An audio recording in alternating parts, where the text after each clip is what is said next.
otu onye mụrụ nwanne ha ekwe na-akọrọ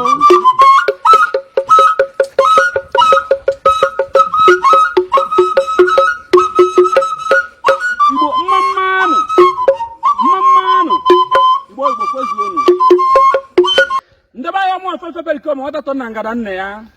gedon m tiri na ọ na-eme oke ekwekọ obodo aṅaba ntị ndị mmadụ ajụ ya na-akụ ma gịnị ka ekwekwa akụrụ maka na ọ na-eme ekwekọcha ma agba ochanụ ntị unu ndị be anyị na anọ m n'obi nụrachi owu a wee na-anụ ka mkpọtụ na-eme n'obodo Anambra na ya ka nna wee tụọ ntị na ka mmadụ ihe na-eme n'obodo n'ọnọdụ aka ọrụ egeruo Igbo ndị be anyị aka nna wee chọpụta na ọkwa ndị dibịa n'obodo Anambra na ndị eze nwaanyị na-aba mba n'oke ọnụ wee na-abara gọvanọ Charles Chukwuma Soludo the executive governor of Anambra steeti ya na ndị omeiwu nke obodo Anambra Igbo ndị be anyị aka nna wee jụwa ajụjụ maka na nna m gwara m na onye ajụ anaghị ewu ụzọ n'iji ụwa aka ọrụ egeruo ha wee kọrọ m akụkọ ha sị m na gọvanọ Charles Chukwuma Soludo na ndị omeiwu nke obodo Anambra mere iwu wee megide ọdịnala obodo n'eziokwu na ya ka ha nọ na-akọrọ m akụkọ asị m na nna enu ka gọvanọ Chukwuma Charles Soludo si wee mee iwu n'obodo Anambra na-ekwu n'eziokwu na onye dibịa ọwụna ma ọ eze nwaanyị ọwụna ahụrụ oke ite n'aka oke ibubo ya na oke ọgwụ a na-akpọ udu akọ mmiri na eziokwu na ya dibịa ya eje nga ma ọ wọkwuo ndị Anambra iwu ego 20 million naira ndị be anyị aka nọ na-agwa m osisi m na iwu akwụsịghị ebe ahụ na gọvanọ Chukwuma Charles Soludo na ndị omeiwu nke obodo Anambra tiri iwu wee dị-aga n'ihu na-ekwu n'eziokwu na onye dibịa ọwụna ma ọ onye omenala ọwụna ahụrụ ka ọ na-achụ àjà na mmiri ọwụna dị n'obodo Anambra ma ọkwara ebe ọ na-ebuso àjà n'okporo ụzọ nke obodo Anambra niile na onye ahụ ga-akwụ iwu ego nke 20 million naira ma ọ bụ ọkpụwa isi o ji eje nga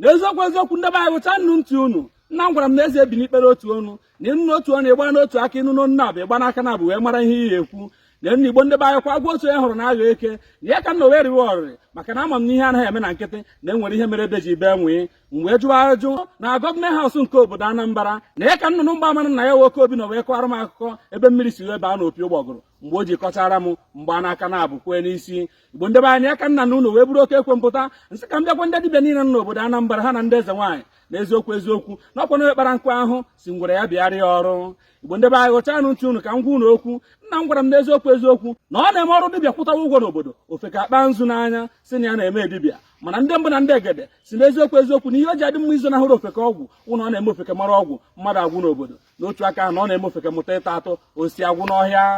na nna Igbo ndị be anyị ọkwa ya ka ọrụ dibịa bido kwụtawa ụgwọ na ana Igbo be anyị na eziokwu ụmụ ofeke kpaa nzu n'anya nyara akpa dibịa sisi kpọwa ha ọbara tụle osi ọnụ ha hụrụ n'obodo ha amụghị ya akwa si n'ọwa arụsị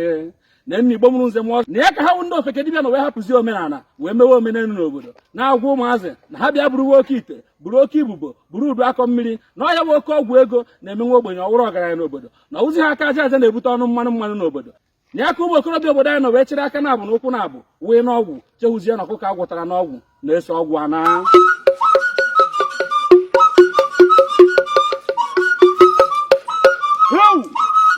eziokwu ndị be anyị na ya ka ha bụ ndị ajọ dibịa na wee tinye ụmụ okorobịa obodo anyị aja ije n'ụkwụ onwezi ihe chọrọ ịgba bọị n'obodo enweghị nwata chọrọ ịmụ ọrụ enwekwaghị nwata chọziri ịmụ ka esi azụ ahịa onye ọbụla na-achọzi ego mbute ezibe dibịa ukwu efe nna be dibịa nta n'otu aka ahụ ka ntọrọ mmadụ si wee bido n'obodo a na-atọrọ ụmụ mmadụ a na-egbu n'ike ndị ebeji isi ha ndị ebeji ara ha ndị ebeji akpa amụ ha o wee wụrụcha ihe ọgwụ na-eri ụmụazị ji achọ ibute ike na nna Igbo mụrụ nze ma ọzọ kwana ihe a ka gọọmenti Anambra hụrụ wee gbaa n'aka na-abụ na ya ka ha nọ wee si n'eziokwu na-agbaghị ụzọ owere mgba na ọ naghị echi na ọ na-emekwa ihe ọjọọ gba ahụ ọ wụrụ omenala ewee kwadobe ime iwu Igbo mụrụ nze ma ọzọ na nna anya nna m gwara m n'eziokwu na agbara fere oke ọ wụrụ ara ọkwa ya ka nji na-agwa ndị dibịa na ndị eze nwaanyị nọ n'obodo Anambra na eziokwu na ọkwa na onye kpara nkụ ahụ si ngwere bịara ya ọrụ nọọ mgbe ọtụtụ n'ime ha pụtara n'ihu efere mba ụwa na-agwa ụmụazị yawu ha na-agwọrọ ọgwụ na mgbarakwa ụgwọ na ha wetara ha 10% ka gọọmenti maara n'eziokwu na ihe ha jizi ike dị n'ọdịnala were eme wụ 419 na oyibo kpọrọ fraud ma ha makwa ama na ya bụ ihe megidere iwu obodo n'ezie ndị be anyị ma agụkwa na onye ghara one ọkwa n'obodo Anambra ka otu dibịa gburu akpakara kee ya akwa red bie ụmụ mmadụ sị ha na ịchaka mmụọ na mmadụ na eburu ya naruo bie na ọ ya enwe ego ụmụazị wee buru naruo be ha ego ha ahụhụ o wee wuru ka esi gwuo ha wayo azụ okwe eri okwe Igbo mụrụ nze m ọzọ n'otu Anambra ahụ ka okorobịa dibịa pụtakwa n'ihu akwụkwọ na-agwa ụmụ agbọghọ ndị be anyị na-agba achawo na eziokwu na onye ọ na-anaghị enweta kọstọma na ha bịa na ya agwụrụ ha ọgwụ ka ike kporo ha ọkụ o wee wụrụ ka ha bụ ndị ọdịnala si akwado ajọ ndụ n'obodo o wee wụrụ ka ana si wee rụọ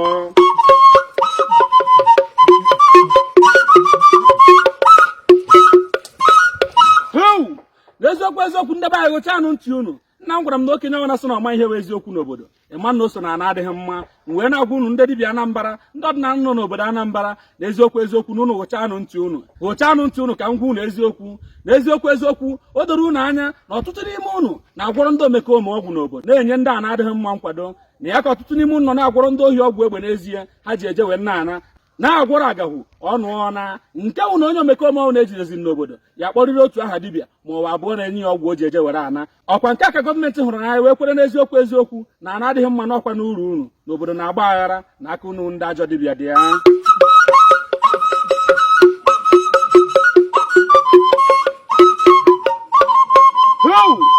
Ụchanụ ntụ unu Igbo nwụrụ nze mụọ ọzọ na nna anya ndị be anyị ọkwanụ mgbadụ nwa ogodo ewu na-ata n'obodo ọkwa na-arụ ndị a na-eme n'okpuru ọdịnala n'obodo Anambra ka executive governor of Anambra steeti gọvanọ Charles Chukwuma Soludo na wee tinye iwu gbanyere ọdịnala ka a mara ma ihe ọjọọ ya ebenata n'obodo n'eziokwu eziokwu ka ewepụ aka enwe n'ofe tupu ọ ghọọ aka mmadụ. N'eziokwu eziokwu ndị be anyị esokwenụ m na ndị kwenye na omenala ya ha ana n'obodo mana asị m n'ezie na ajọ omenala ya anakwanụ maka na ya ha nọ na mmehie ka amara wee bara anyị ụba ọkwa n'ihe ka nji na-agwa gọvanọ Charles Soludo na eziokwu eziokwu na onye dibịa ọbụla ma ọ bụ onye amaala ọbụla ọ hụrụ ka o bu oke ite buru ibubo buru udu akọ mmiri ejiri mmadụ wee gwọ na ya tụọ ya nga na eziokwu eziokwu na ihe dị njọ dị njọ n'otu aka ka nji na-agwa ya wee executive governor of Anambra steeti n'ezie onye ọbụla ọhụrụ ka ọ bụ isi mmadụ na-akpa ma ọkwanụ ka o ji ihe ọnwụ oyibo kpọrọ pasị mmadụ n'aka ya na-abụ n'obodo Anambra n'ezie sigbuo ya egbuo maka na ọ bụ isi achọ isi wee ajọ ihe. Nna m gwara m n'ezie na onye isi na-awa aja ya ji ewere nke ya chụọ na ihe o bụ n'elu ubu aka ya ahụghị okpokorocha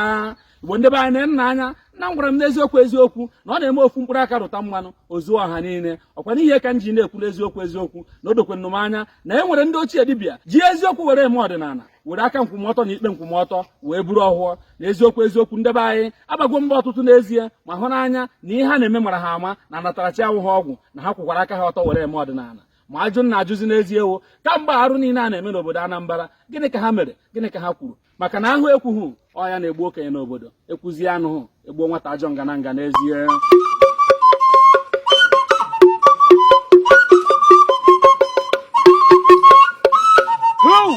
N'eziokwu eziokwu Igbo ndị be anyị gụchanụ ntị unu Soludo nwa mgbe ahụ biko gedo m ntị n'onu. Nna m sị m n'ebe a na-agwọ nsị odo anya na anaghị eti ya ose ọkwa n'ihe ka m ji na-agwa gị na iwu nke abụọ ahụ gị na ndị omeiwu nke obodo Anambra mere n'obodo gbasara ịchụ àjà n'eziokwu eziokwu na anyị emerukwana ya anya ma kpata ya aka oyibo kpọrọ amendment maka na àjà ahụ ha ajọ ihe. N'eziokwu eziokwu gọvanọ Soludo àjà dịwakwanụ mgbe gboo ochie dibịa ọbụla bi n'obodo kwụwara aka ọtọwa àjà ka o ji biri maka na ọ na-eme a na-achụ àjà ikpe a na-ama ndị mmụọ ọkwa n'ihe ka m ji na-agwago gọvanọ Charles Soludo n'eziokwu eziokwu ka edeba ya iwu nke abụọ anya na o megidere ọdịnala n'eziokwu eziokwu na ya ka nọ na-ekwu n'ezie na ọ ya aka mma isi dibịa na-eje na mmiri achụ àjà na ọ chụcha àjà ka o dozie ihu mmiri ọ chụrụ àjà ọfụma n'eziokwu eziokwu na ọhụ ofu onye na-echu mmiri karịa isisi achụ na àjà na mmiri chachacha na ya ihe dịkwara ka isi ụkọchukwu ya edone masị n'ime ụlọ ụka. N'otu aka ka m ji na-agwa gọvanọ Charles Soludo n'eziokwu eziokwu na ọ ga-aka mma ịkpara ha ndị dibịa na ndị eze nwaanyị oke ana ebe a ga-achụdebe àjà maka na ọ dị mma ebe ọ bụ na dibịa hụrụ odobe àjà n'obodo gbana fere oke ọ wụrụ ara. Ma Igbo mụrụ nze m ọzọ gụchanụ ntị unu eziokwu na-akwụ ọtọ nji agwa gọvanọ Charles Soludo na anụkwanụ m ebe ọ nọ na-ekwu na Anambra steeti wee Kristian steeti wee nekọta ya wee okwu nsị na ọ dara ada okwu na ya pụnatawa n'eziokwu eziokwu na omenala adịgwo gboo tupu oyibo wee weta ụka n'ala Igbo be anyị. N'eziokwu eziokwu Soludo nwa mgbe ahụ omenala tọrọ nna m rụgụ ma ya hụzie gụ nwa nya ma ga arakọ na ekwensu na Chineke na-enweghị ihe na-esere ha chaa.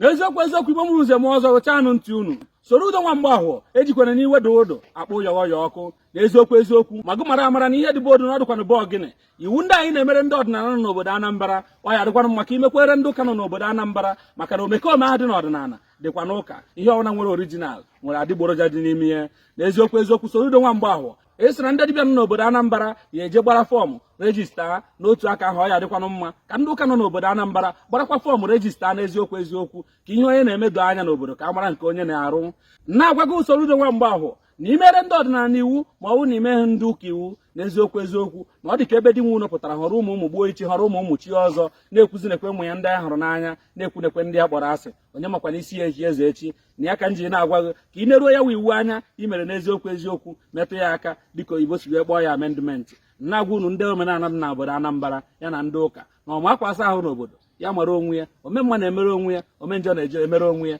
Ignorant of the law dịka oyibo si wee kwuo is never an excuse. Onye jebe nga ọ na-eje n'isi onwe ya. Ọkwa ọja duru m jebe.